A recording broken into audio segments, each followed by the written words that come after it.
ধর্মত তুমি আছো তাদের মারা গেলাম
পুত্র পাই, তার জন্য আপনাদের আশীর্বাদ চাই প্রভু, তার জন্য আপনাদের আশীর্বাদ চাই। ঠিক আছে মাতা অদিতি, তোমার মনের বাসনা পূর্ণ হবে। আমরা ত্রিদেব তোমাকে আশীর্বাদ করলাম। এখন তুমি নিজ রাজমহলে যাও মাতা, আমরা এখন আসি মাতা, আমরা এখন আসি।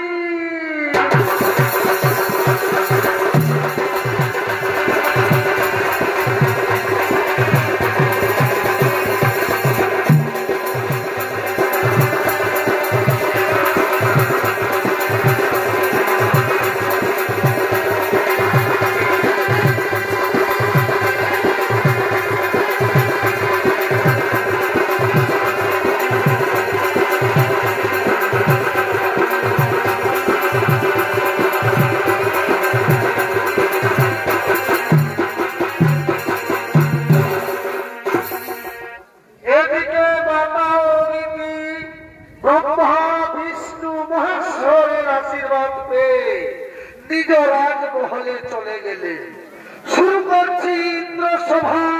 আর ইন্দ্র সভায় আগমন করছে দেবরাজ ইন্দ্র ও তার মন্ত্রী সেনাপতিগণ।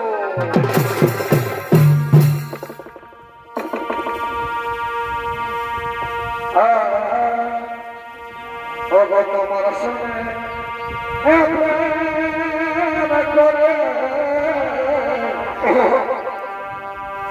আমার কি দশা তোমার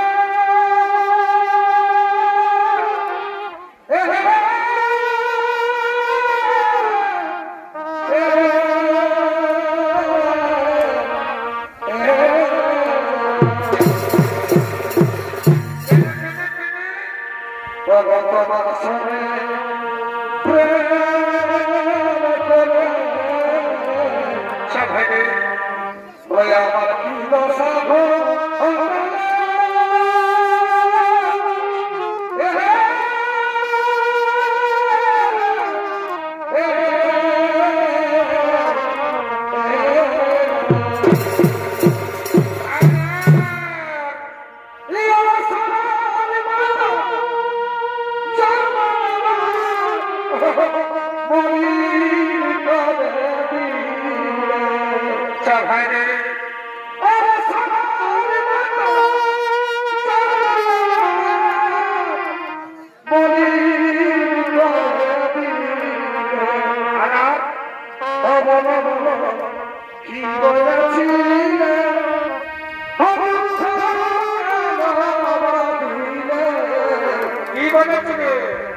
Oh,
বলো নারায়ণ নারায়ণ।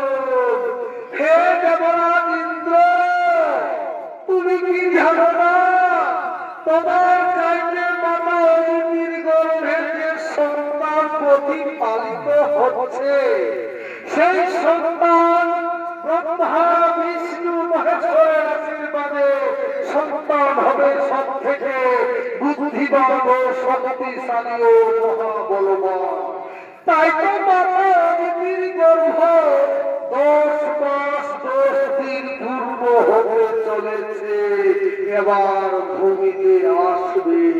কি কি কথা শুনালি দাঁড়ো, মাতা অদিতির গর্ভে যে সন্তান প্রতিপালিত হচ্ছে, আমার চাইতে সেই সন্তান ব্রহ্মা বিষ্ণু মহেশ্বরের আশীর্বাদে সন্তান হবে সব থেকে বুদ্ধিমান ও শক্তিশালী ও মহাবলবান।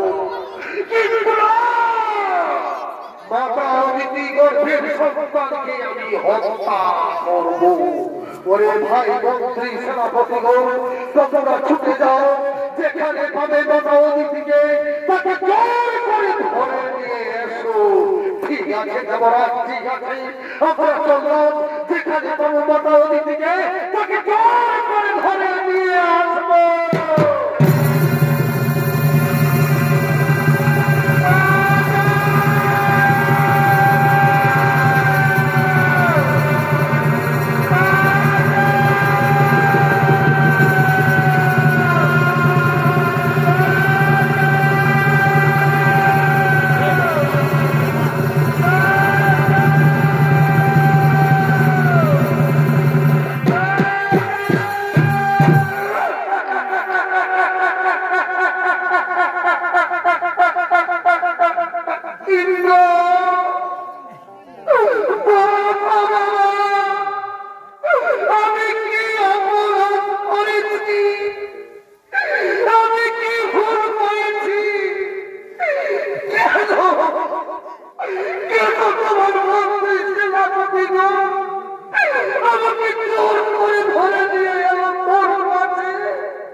সেই সন্তান আমার থেকে বুদ্ধিমান শক্তিশালী ও মহাবলবান।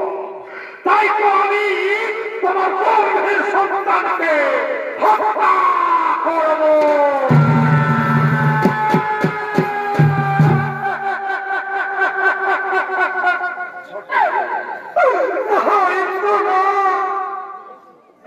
তুই এত বড় সর্বনাশ করিস না বাবা, আমার গর্ভের সন্তানকে তুই হত্যা করিস না, আমার গর্ভের সন্তানকে তুই হত্যা করিস না।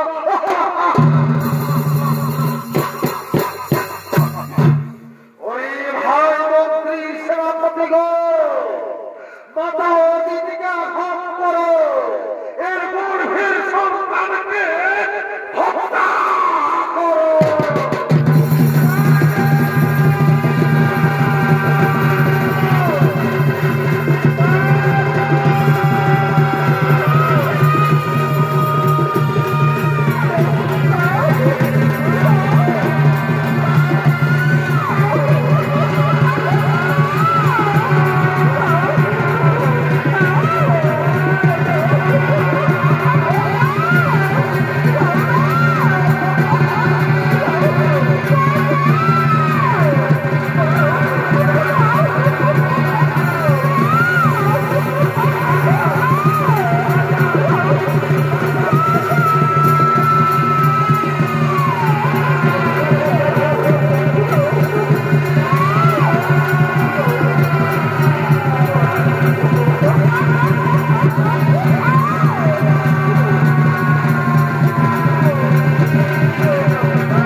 কথা বল আমার এখন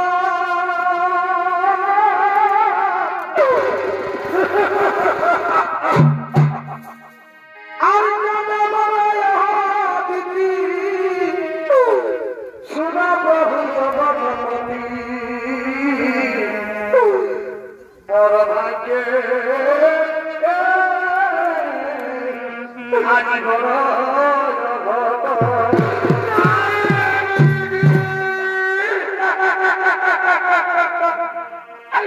ওজে হবি হে বিগ্রহে জবিন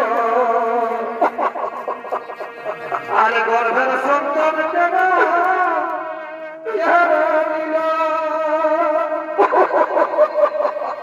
ওজে কি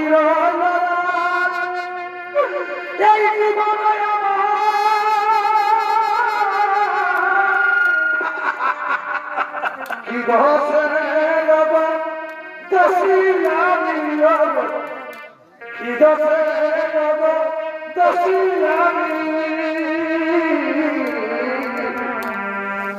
বলো হে তুমি অন্তর জানি বলো হে তুমি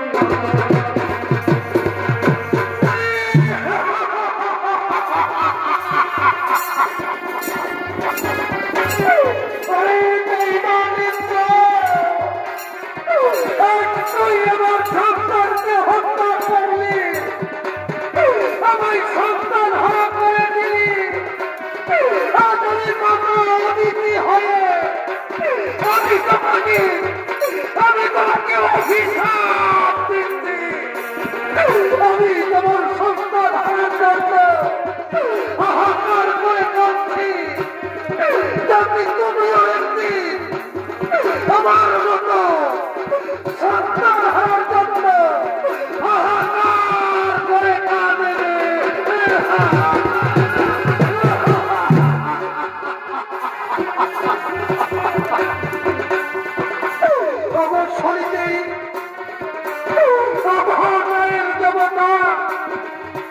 তুমি একবার এসে দেখে যাও না প্রভু সেই মালিক আমার সঙ্গে প্রতারণা করেছে তুমি একবার এসে দেখে যাও প্রভু কোথায় কোথায় বসে নেই তুমি দেখা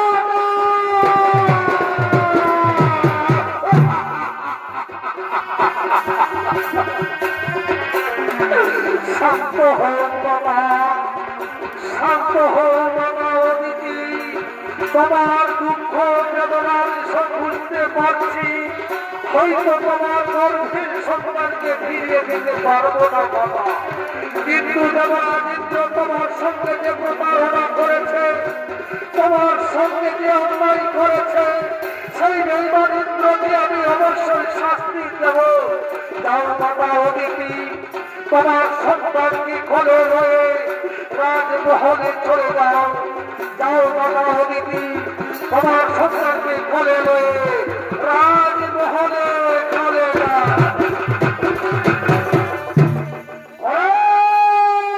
দেবরাজেন্দ্র কি অন্যায় করেছিল মাতা অদিতি কেন তার গর্ভের সন্তানকে তুই হত্যা করলি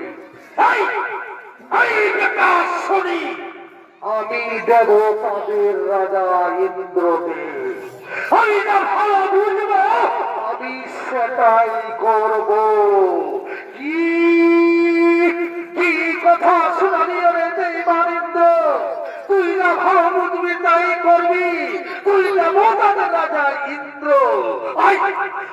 দেবানিন্দ্র আমার সাথে যুদ্ধ কর দেখি তোর বাহতে কত শক্তি ধরে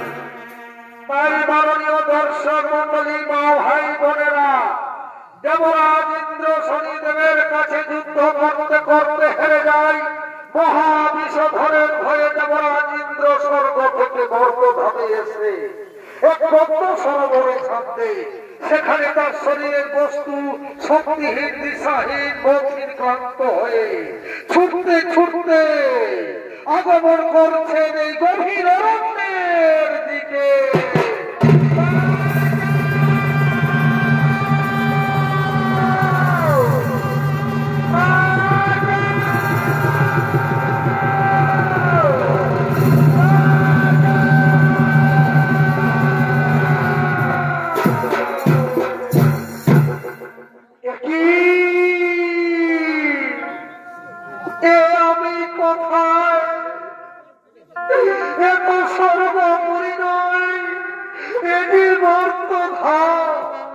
কোথায় গেল আমার বস্তু, কোথায় গেল আমার শক্তি? না না, চলতি বাসায় আমার মুখ শুকিয়ে যাচ্ছে, এদিকে সূর্য মুক্ত হতে চলেছে, আমি বড় ক্লান্ত, আর আমি হাঁটতে পারবো না। ওই তো একটি বৃক্ষ দেখা যাচ্ছে, আমি যাব ওই বৃক্ষের নিচে বিশ্রাম করব।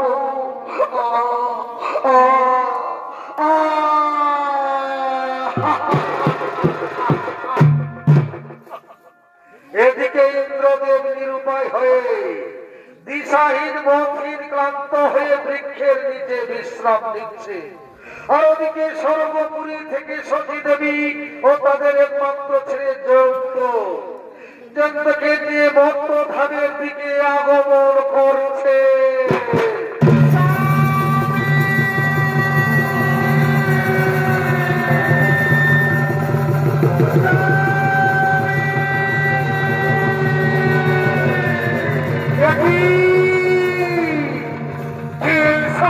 স্বামী বলে চিৎকার করছে, এ তো সেই সতীর কণ্ঠস্বর।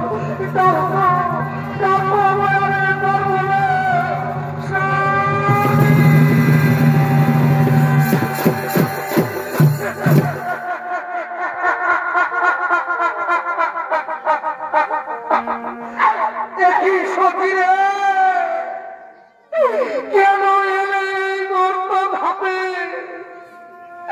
কেন নিয়ে এলে জন্তুকে এখানে? স্বামী গো, তুমি যে মহাপাপ করেছ স্বামী, তাই তো সমস্ত দেবতারা মিলে আমাদেরকে তাড়িয়ে দিয়েছে স্বামী। জানো স্বামী, আমাদের দেবতারা কি বলছে? পাপি যেখানে কোনো স্থান নেই, তাই তো আমি জন্তুকে নিয়ে ছুটতে ছুটতে এই গভীর অরণ্যে এসে পড়েছি।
মায়ের সঙ্গে সাতদিন হাঁটতে হাঁটতে আমি এসেছি বাবা।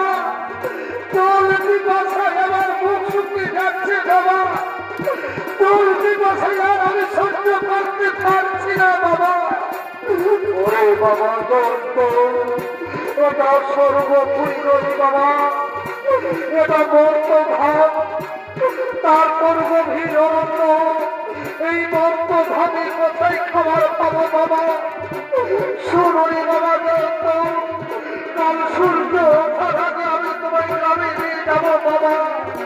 ওরে বাবা এই গভীর রোদে আমরা ওই বৃক্ষের নিচে বিশ্রাম করবো। আজ আমরা অনাহারে বৃক্ষের নিচে বিশ্রাম করবো। চলো বাবা, আজ আমরা বৃক্ষের নিচে বিশ্রাম করবো। চলো বাবা, আজ আমরা বৃক্ষের নিচে বিশ্রাম করবো। আজ অসহায় ইন্দ্রদেব ও শচী দেবী ও তাদের একমাত্র ছেলে জয়ন্ত জল পিপাসায় অনাহারে গভীর অরণ্যের বৃক্ষের নিচে বসে আছে। আর ওদিকে সর্বনাশ হয়েছে এক ব্যবসায়ী, যারা এক দেশের মাল অন্য দেশে নিয়ে যায়, এক রাজ্য থেকে অন্য রাজ্যে নিয়ে যায়। সেই ব্যবসায়ী গরু অসুস্থ, বোঝাই করা মালের গাড়ি।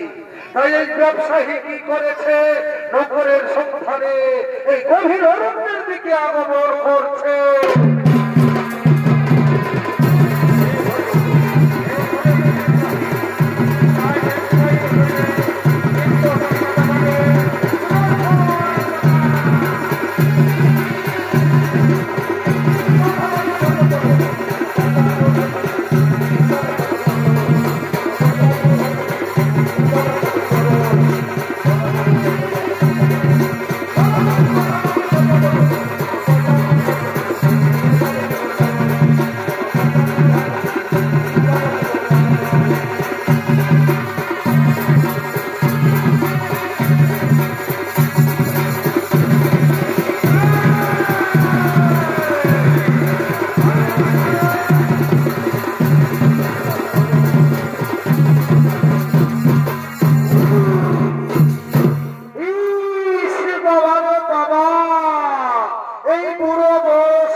তাই ডাক দিয়ে দেখি নখর যদি মিলে তো নখর মিলবে বাবু।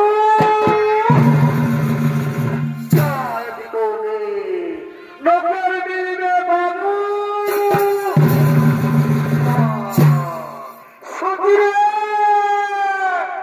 একই স্বামী, তুমি হঠাৎ চমকে উঠলে কেন? সতীরে কে যেন নকর নকর বলে চিৎকার করছে। চলো তো সতী ওইখানে যাই, চলো সতী তার কাছে যাই। বাবু বাবু গো, তুমি নকর নকর বলে চিৎকার করছিলে না বাবু? তোমার কাছে আমরা নকর খাটবো বাবু। বলো বাবু, আমরা কি কাজ করবো? আমরা তোমার বাড়িতে নকর খাটবো বাবু। ওরে বাছারা, তোমরা নকরের কাজ করতে পারবি, আমি ব্যবসায়ী লোক আছি। আমার দুটো গরু অসুস্থ হয়েছে, বোঝাই করা মালের গাড়ি, তাই গরুর বদলে তোমাদেরকে গাড়ি টেনে নিয়ে যেতে হবে। ঠিক আছে বাবু, ঠিক আছে, আমরা বোঝাই করা মালের গাড়ি, গরুর বদলে আমরা ধীরে ধীরে গাড়ি টেনে নিয়ে যাবো বাবু। চলো বাবু, তোমার গাড়ির কাজ আমাদেরকে দিয়ে চলো। চলো বাবু, তোমার গাড়ির কাছে আমাদেরকে নিয়ে চলো। চলো বাবু, তোমার গাড়ির কাছে আমাদেরকে নিয়ে চলো।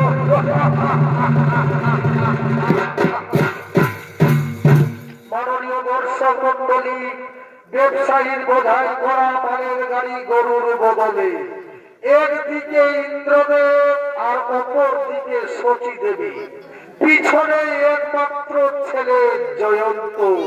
তাই বোঝাই করা মালের গাড়ি টানতে টানতে এই গভীর অরণ্যের দিকে আগমন করছে।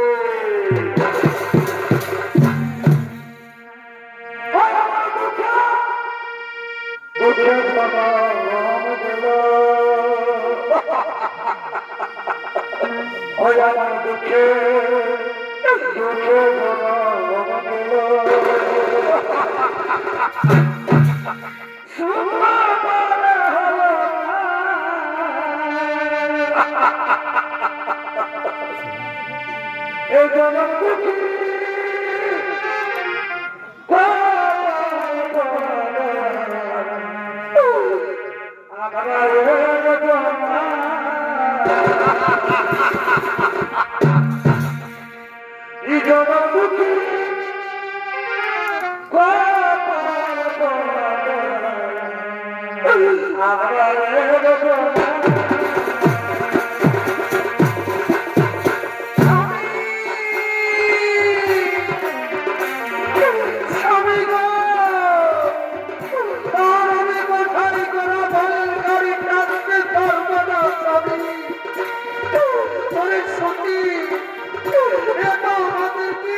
চল চল আমরা বোঝাই করা মালের গাড়ি নদীর পারে পৌঁছে দেবো।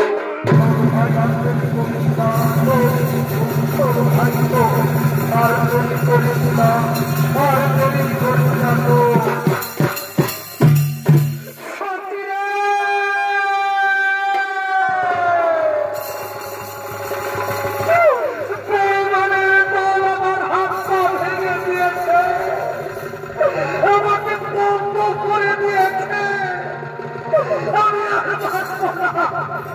আমি মরে যাব, আমি মরে যাব।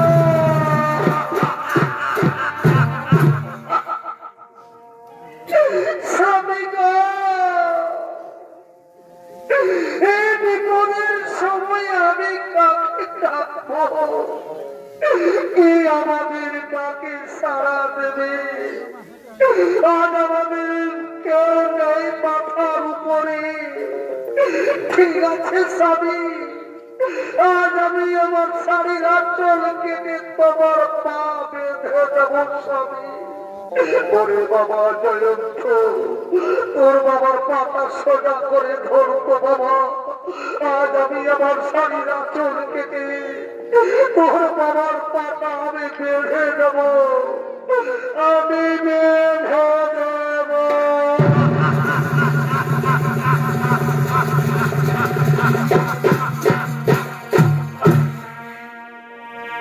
কোন গলার ছবি ভাগটা বলো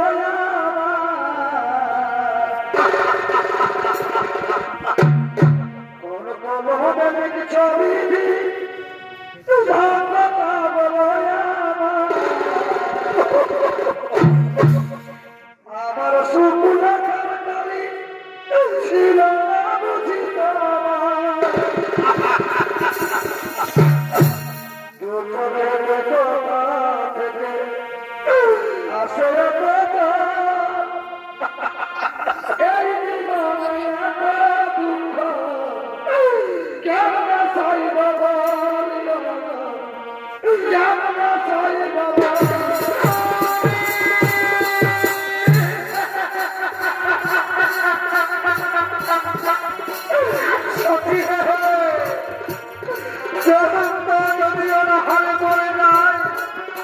এই সন্তান হারাতে তুই সহ্য করতে পারবি না। তাই তো বলছি শুনো সত্যি, তোমার চিন্তা ভাবনা করতে হবে না। আমি যে জন্মরে আছি তাই জন্মকে নিয়ে নগরে চলে যাও। শিক্ষাই হবে আমাদের একমাত্র কষ্ট। ঠিক আছে স্বামী, তোমার আমি স্বামী অক্ষরে অক্ষরে করব করো। আমি যাব নগরে বাবাদের ভাইদের বুঝিয়ে বলবো, ওরে বাবা যত হয় আমরা নগরে নগরে ভিক্ষা করবো। ভিক্ষা করে তা দু পয়সা রোজগার হবে, আমরা তিন করে পেট করে খাবো। হয়তো একটি খবর দেখা যাচ্ছে, চলো বাবা ওই নগরে গিয়ে আমরা ভিক্ষা করবো। ভিক্ষা করে তা দু পয়সা রোজগার করবো, আমরা তিন করে পেট করে খাবো। এদিকে সতী ওখানে একমাত্র জনকে নিয়ে নগরে চলে গেলেন ভিক্ষা করতে। কারণ যে নগরে ভিক্ষা করে আবার ফিরে আসছে তার স্বামীর কাছে। চল বাবা, আজ আমরা নগরে অনেক ভিক্ষে পেয়েছি, আর আমরা আজ করবো না। আজ আমরা তিনজনে পেট ভরে খাবো। সহ বাবা, সহ বাবা গো, আমরা নগরে অনেক ভিক্ষে পেয়েছি বাবা। আজ আমরা তিনজনে পেট ভরে খাবো। বাবা গো, আর ওদিকে সৈন্যরা পক্ষীদের পাঠিয়ে দিয়েছে তাদের খাবার করে দেওয়ার জন্য।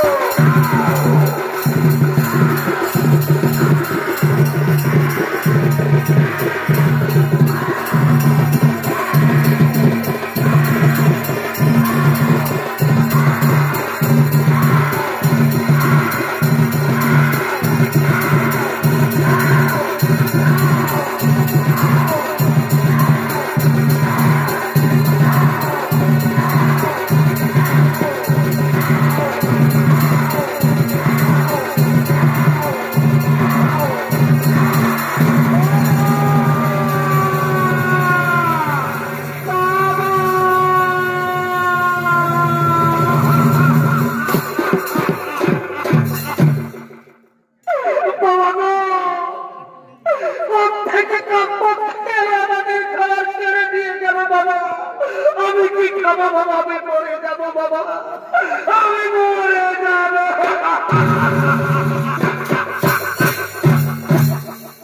ওরে বাবা জয়ন্ত, এই যে শনি দেবীর ছলনা, তোর অনেক খাবার কেড়ে নিয়ে গেছে বাবা। তুই একটু অপেক্ষা কর বাবা, আমি তোর জন্য এক্ষুনি খাবার চুরি করে নিয়ে আসবো বাবা। ওই বেঈমান শনি দেবী আর ছেলের মুখের খাবার কেড়ে নিয়ে গেছি। এই যদি পারিস তাহলে আমায় দেখা দে। এবার আমি সত্যি সত্যি বেঈমানি করবো, আমি চুরি করবো। ওই তো মুদি দোকান খানা দেখা যাচ্ছে, আমি যাব। আজ আমি আমার ছেলের জন্য চুরি করব। ওই তো মুদি দোকান খানা দেখা যাচ্ছে, আজ আমি আমার ছেলের জন্য চুরি করব। আজ আমি সত্যি সত্যি চুরি করব। ওই তো মুদি দোকান খানা দেখা যাচ্ছে।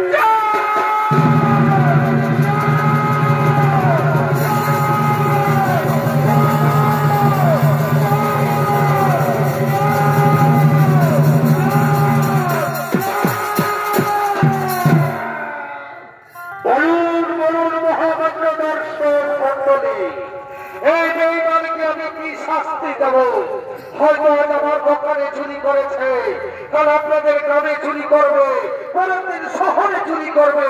বললেন আমি কি শাস্তি দেব? ওই বেঈমান চুরি করবি,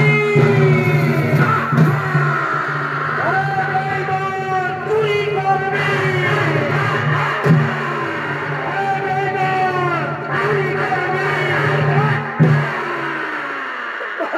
বাবু মারবেন না, মরে যাবো বাবু, আমি মরে যাবো বাবু। জানো বাবু আমি কেন চুরি করেছি? আমার স্ত্রী মার ছেলে ডগরে ডগরে ভিক্ষা করে কিছু খাবার এনেছিল, কিন্তু কোন থেকে কাক পক্ষী গেল আমাদের খাবার ছেড়ে দিয়ে গেল বাবু। আমার ছেলে ওরা হারিয়েছে বাবু, আমার ছেলের জন্য আমি চুরি করেছি। ও এই বেটা বলছে ছেলের জন্য চুরি করেছি, তাহলে যদি ছেলেটা বেঁচে থাকে তাহলে প্রত্যেক দিন চুরি করবে। তাই আমার বিচারে সিদ্ধান্ত হলো এই বেটার ছেলেকে হত্যা করতে হবে। ওই কে কোথায় পাঠিয়ে দে।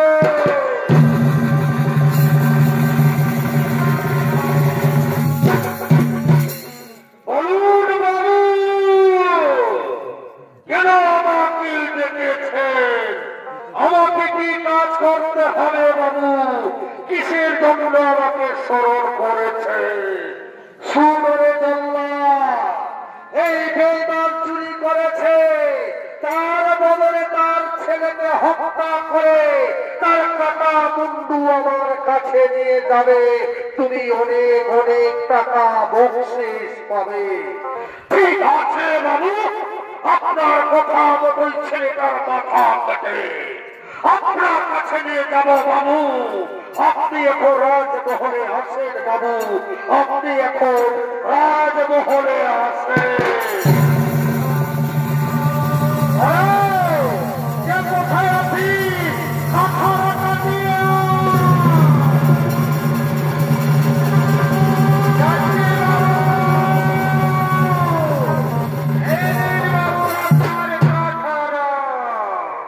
ঠিক আছে, তোমরা ঘরে দাঁড়িয়ে থাকো। মহাকালী মা আমায় শক্তি দেব, আমায় আশীর্বাদ দেব। আজ যেন আমি শিশু হত্যা করতে পারি মা। জয় মা কালী, মহাকালী আমায় শক্তি দেব, আজ যেন আমি শিশু হত্যা করতে পারি। জয় মা কালী,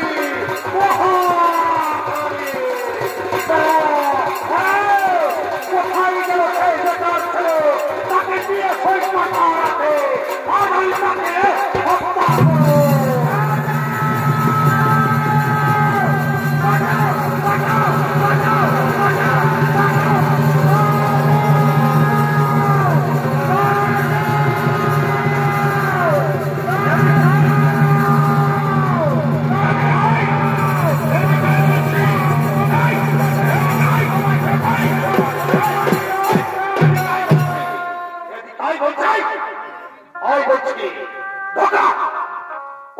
বলাবে না এই কথা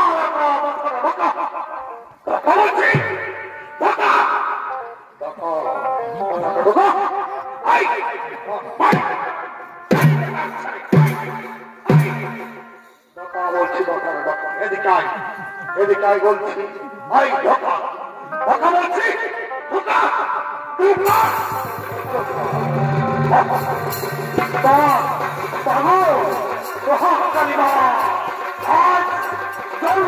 শিশু হত্যাকাণ্ডে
শিশু হত্যা করব আমায় শক্তি দেব আর যেন আমি শিশু হত্যা করতে পারি দৈবা কালী মহাকালী দৈবা কালী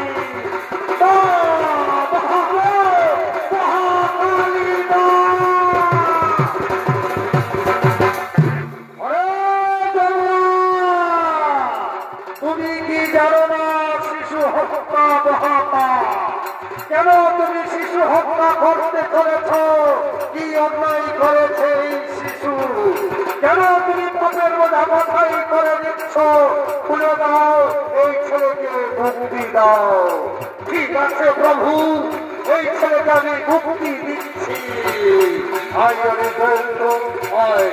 আজ তোকে আমি মুক্তি দিলাম যা তুই তো বাবা ভাইয়ের কাছে চলে যা বাবা